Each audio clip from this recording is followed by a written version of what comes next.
Pernahkah kalian bertanya siapa saja yang sebenarnya ikut menaiki KRL saat subuh ketika stasiun nyaris kosong, atau siapa yang hanya menempelkan kartu seolah menagih perjalanan yang tak akan pernah berakhir? Aku sudah 8 tahun kerja sebagai petugas layanan penumpang di stasiun Cikarang, tapi baru 3 bulan lalu aku dipindah tugaskan ke shift malam, waktu yang katanya paling sepi sekaligus paling jujur karena semua kebisingan manusia digantikan oleh suara mesin, desir angin, dan gema jejak langkahku sendiri. Stasiun yang di siang hari tampak seperti nadi tak pernah lelah itu berubah total selepas tengah malam. Lampu-lampu redup jadi satu-satunya penanda ruang, rel memanjang seperti lorong tak berujung, dan bau besi tua bercampur kelembapan tanah merembes naik dari bantalan balok kayu. Di antara derak kusam palang pintu otomatis dan dengung trafonya yang teredam, ada kesan seolah bangunan ini masih menyimpan gemar ribuan kisah penumpang dari era yang jauh sebelum kita lahir. Peron 3A, jalur menuju arah Jakarta, adalah wilayah kerjaku. Senior-senior dulu sering bercanda sinis, kalau mau dengar kereta gaib, berdirilah di 3A setelah pukul 2. Aku mengira itu cuma cara mereka menakut-nakuti pegawai baru agar cepat beradaptasi. Namun satu persatu petugas lama mengajukan pindah, mengeluh badan mendadak panas dingin atau dibayang-bayangi mimpi buruk. Aku, yang kala itu merasa masih idealis dan butuh uang lembur, menerima penugasan tanpa banyak tanya. Sampai rekaman CCTV malam Senin itu yang menampilkan secuil kabut abu-abu bergerak seperti memiliki maksud, membuatku sadar ada penumpang lain yang menunggu dalam gelap. Tanggal 17 Maret, tepat jam 02.10 WIB, ketika udara di koridor stasiun lebih mirip lembar es yang siap retak daripada napas biasa, dan seluruh gedung rasanya bergetar pelan oleh dengung transformator tua, monitor mungil di pos kontrol, satu-satunya cahaya selain lampu natrium kuning pudar di peron, mendadak berkedip menampilkan kotak hijau bertuliskan tiket masuk terbaca, lengkap dengan bunyi kling digital yang biasanya hanya terdengar saat ribuan penumpang pagi berebut tap. Padahal jadwal kereta masih terhenti, sistem gate terkunci otomatis pukul 01.30 sampai 04.00, dan aku sendirian setengah tertidur dengan seragam masih bau kopi sachet yang tumpah di saku. Spontan, naluri tugas mengambil alih. Aku meraih senter mag light, menyalakan radio HT yang langsung memekik statis seolah frekuensi tercekik kabut, lalu berlari keluar pos. Langkahku menggema di lantai tegel hijau tua yang retak-retak, sementara kondensasi dingin menempel di kaca jendela kios kosong membentuk pola seperti peta sungai kuno. Setiap jejakku disusul suara dentingan logam entah dari mana, mirip tumit sepatu perang menghantam platform. Begitu mencapai gate, panel sensor RFID terus menyala padam dengan intensitas tak wajar, membuat cahaya merah hijau bergantian menari di dinding seperti lampu darurat kapal karam. Namun yang berdiri di depan palang hanyalah barisan kursi plastik biru kusam, brosur pariwisata sobek, dan poster jadwal kereta yang bergelombang lembab. Angin dini hari menerobos celah pintu peron, membawa aroma besi basah dan sedikit amis, seakan rel di luar baru saja dilumuri air hujan bercampur karat. Saat kuarahkan senter ke sekitar, sinarnya menembus butiran debu yang melayang malas. Tak ada manusia, tak ada tikus, tak ada penjelasan. Di kejauhan, jam dinding analog berbunyi tik pelan tiap detik, namun detik-detik itu terasa terlalu panjang, seperti waktu sengaja memberi ruang agar sesuatu bisa muncul.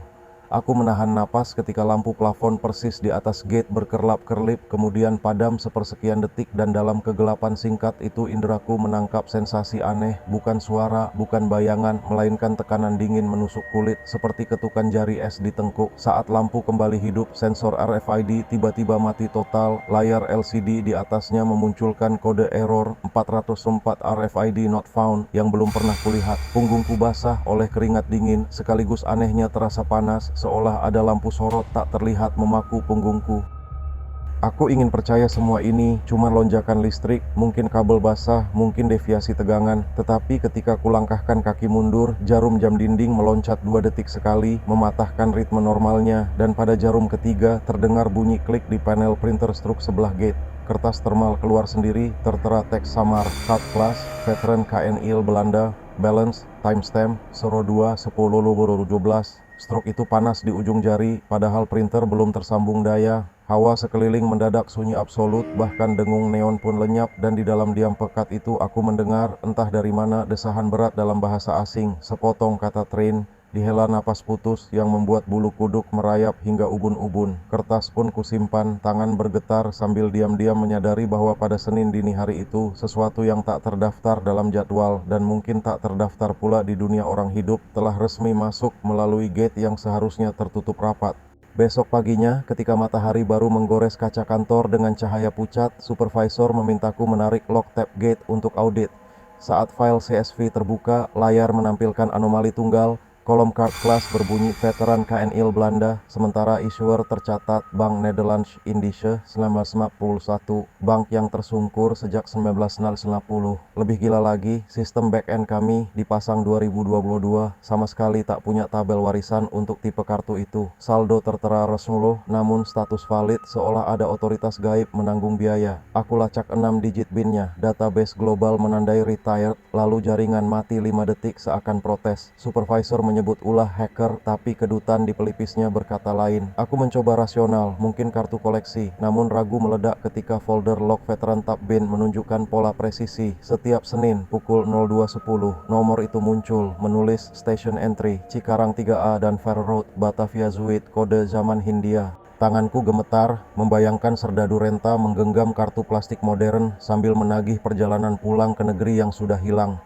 Di ruang server, kipas pendingin melambat, lampu router berkedip tak beraturan, dan aroma tembakau cerutu tua merambat di lorong, seolah tiap byte data yang kuakses membuka celah lebih lebar bagi sesuatu yang menunggu di rel. Rekaman CCTV malam itu akhirnya kami putar bersama di ruang kontrol sempit berlampu neon yang terus-menerus berkedip. Layar 32 inci di hadapan kami menjadi satu-satunya sumber cahaya yang memantul di lantai keramik licin. Pada detik 02.12, tepat setelah sensor gerak berkedip hijau, koridor menuju peron 3A tiba-tiba terselimuti selaput kelabu yang semula kukira noise digital, tapi kemudian kabut itu menggumpal perlahan membentuk kontur bahu, helm baja, dan kepala seorang pria bongkok, sementara fokus kamera naik turun seperti lensa ikut gemetar ketakutan. Sosok amorf itu tidak melangkah melainkan meluncur, namun setiap kali melewati pilar, sensor suhu di overlay HVAC anjlok 2 derajat padahal pendingin ruangan sudah mati, dan di mode inframerah kabut kelabu berubah menjadi siluet putih panas yang meninggalkan jejak termal aneh mirip bekas tangan dingin yang mencengkeram udara. Audio bawaan kamera menangkap dengung panjang mirip morse rusak ti yang disusul gumaman parau lelaki tua berbahasa Belanda memohon. Teruk narhuis berulang-ulang membuat Pak Dedi di sebelahku spontan meremas pundakku sambil melafalkan ayat kursi, sedangkan aku terpaku ketika selaput kelabu berbelok ke gate tap in dan mesin di video yang seharusnya tidak dialiri listrik serempak menyala biru menampilkan pesan tak masuk terbaca. Puncaknya, cahaya lampu natrium di peron padam dalam satu kedipan, inframerah menonjolkan helm baja usang di atas kepala sosok itu, dan barulah kami sadar dia menoleh langsung ke kamera. Bukan wajah yang terlihat, melainkan rongga kosong tempat kabut berputar cepat, namun dari pusaran itu menyala 2 titik merah sebesar kancing. Seketika listrik di ruang kontrol drop, layar CRT hitam sepersekian detik, dan saat gambar muncul lagi, koridor sudah kosong, hanya sisa embun tebal di ventilasi, indikator gate berkedip hijau tanpa kartu fisik terdeteksi, serta data log 0,23 MB error beruntun. File aslinya kini selalu freeze di frame saat mata merah itu menatap kami, seolah menuntut tumpangan kereta yang tak pernah datang. Petang itu, ketika matahari pelan-pelan tenggelam di balik gudang kargo beratap seng dan menorehkan semburat jingga kusam di rel berkarat, Pak Wiryo, mantan petugas malam yang konon paling kebal godaan gelap, mengajakku ngopi di warung kecil di seberang stasiun, tongkat kayu jati yang ia tumpu hentak-hentak aspal seperti metronom kesabaran yang hampir habis, sementara aroma kopi tubruk pahit, gorengan dingin, dan asap kretek tuanya bercampur dengan bau oli dan besi panas yang tertiup angin sore. Dengan suara serak tergerus usia, ia membuka kisah tahun 1947, masa ketika rel di depan peron 3A menjadi nadi logistik KNIL. Gerbong peti amunisi, barel bensin oktan rendah, dan kotak perban penuh darah bergantian lewat setiap malam, dikawal peleton cadangan yang kelelahan, haus, dan sudah terlalu lama terputus kabar dari rumah di Eropa. Mereka beristirahat di hutan karet yang dulu membentang di utara Cikarang, mendirikan lampu karbit di antara batang karet yang mengucurkan getah, memancing ikan gabus di Sungai Dangkal, bahkan menulis surat rindu di atas kertas surat kabar yang dibalik, semuanya sambil terus waspada terhadap desing peluru gerilyawan yang muncul bagai nyamuk lapar di kegelapan. Suatu subuh kelabu, rombongan kecil yang tertinggal keretanya disergap kelompok pejuang. 3 tewas di tempat, 2 terseret ke rawa dan hilang, sisanya lari terpincang-pincang kembali ke rel dengan luka terbuka, memanggul harapan pulang yang makin tipis. Mayat-mayat itu baru dievakuasi seminggu kemudian. Seragam hijau kelabu sudah melekat di daging, helm baja keropos menampung air hujan, doktek berkarat setengah tertimbun lumpur. Sejak saat itu penduduk desa sering bersumpah melihat pria bertubuh tinggi berkulit pucat berseragam lusuh berjalan limbung di bantalan rel, mengetuk-ngetuk pintu gubuk meminta air dan beras, lalu lenyap ketika azan subuh bersahut-sahutan. Jalur KRL modern akhirnya dibangun, pohon karet digusur, tanah diratakan, rel diganti baja baru, tetapi, kata Pak Wiryo sambil menyeruput kopi yang sudah dingin, jiwa-jiwa itu dipaku oleh dentang besi dan janji kereta pulang yang tak pernah tiba. Ia menatapku dengan mata kelabu berair, seakan masih melihat barisan kabut abu mengular di atas rel saat lampu stasiun meredup. Lalu ia menepuk pundakku, menahan batuk kering, dan berbisik, "Kalau sensor gate bunyi tanpa orang, jangan tanya siapa. Sekali kau jawab, mereka akan mengingat namamu selamanya." Detik itu, bunyi bara kretek yang padam di bibirnya terdengar seperti lonceng usang menggema di terowongan waktu, menandai akhir sebuah pengakuan kelam sekaligus menanam benih ketakutan yang sulit pudar dari ingatanku.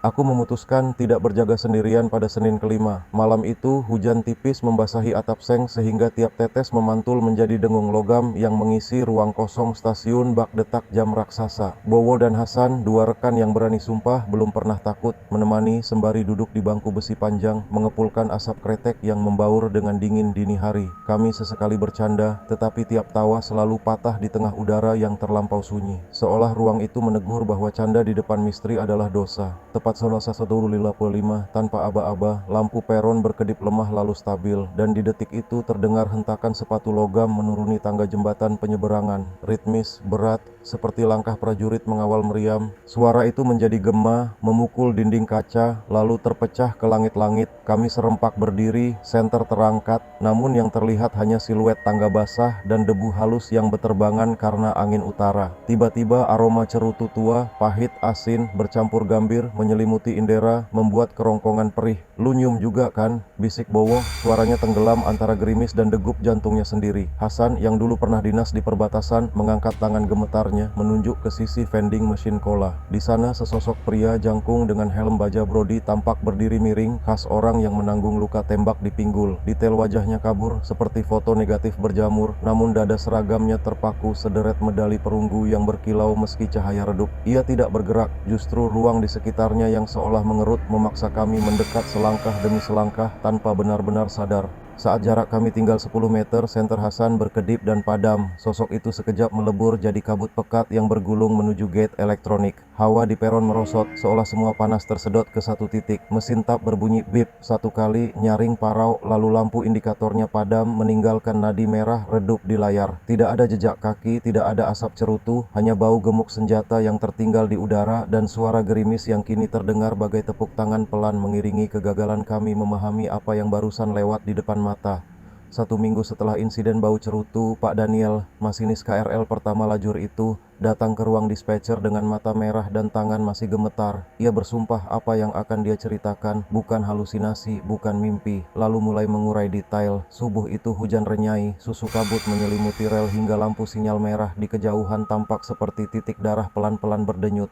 Di dalam kabin gelap, kecuali pijar panel hijau termometer, motor traksi, dan kilau oranye jarum ampere yang mendesis halus. Angin menyusup melalui retakan jendela mencampur aroma logam panas, oli hidrolik, dan sejumput bebauan lumpur sawah terbakar genset di kejauhan. Pukul 04.09, ia memasuki batas stasiun, menurunkan kecepatan menjadi 20 km per jam, terus menyeka embun dengan wiper yang mendecit. Saat itulah dari spion kabin kiri dia menangkap sesuatu yang tak sesuai prosedur. Seorang penumpang berdiri tepat tepat di ujung peron 3A. Punggung membungkuk, tangan kanan terangkat lambat seperti melambai ke masa lalu. Seragamnya hijau ke abu, kancing kuningan kusam, sabuk kulit tebal terikat selongsong peluru. Helm baja model Brody menudungi mata yang gelap tak memantul cahaya. Detail itu terlihat jelas karena pancaran lampu lok menyapu lantai peron. Pak Daniel memutar tuas rem, roda menjerit halus, namun seketika kereta mendekat, sosok itu melebur jadi kabut berasap, tertarik angin turbo sistem pendingin, membentuk gumpal awan abu yang berputar lalu terhisap ke kolong rel bersama percikan air hujan. Pada detik yang sama, interkom kabin mendetak hidup sendiri, memuntahkan suara gemertak statik diselingi desis panjang dan suara laki-laki parau menggumam dalam bahasa Belanda tua, "Ik wil naar huis, laat megaan," yang terputus oleh frekuensi maut seperti jammer perang. Jarum voltase melonjak, lampu indikator DC bus membara merah dan seluruh dashboard berkedip 3 kali, lalu normal kembali seolah tak terjadi apa-apa. Saat kereta berhenti total di tepi peron, Pak Daniel mengaku tulang punggungnya terasa dicengkeram udara dingin, seakan seseorang berdiri tepat di belakang kursinya, meski kabin terkunci. Ia merogoh event logger, perangkat kotak hitam yang mencatat anomali, dan menemukan puncak gangguan EMF 3,2 mili-Tesla selama 3 detik di titik 04 Waksa 11,7 waktu dan kilometer yang persis sama dengan posisi bivak rombongan KNIL tahun 1947 yang konon pernah disergap, tempat 3 prajurit tewas dengan helm masih terpasang dan tiket kereta pulang terselip di saku dada.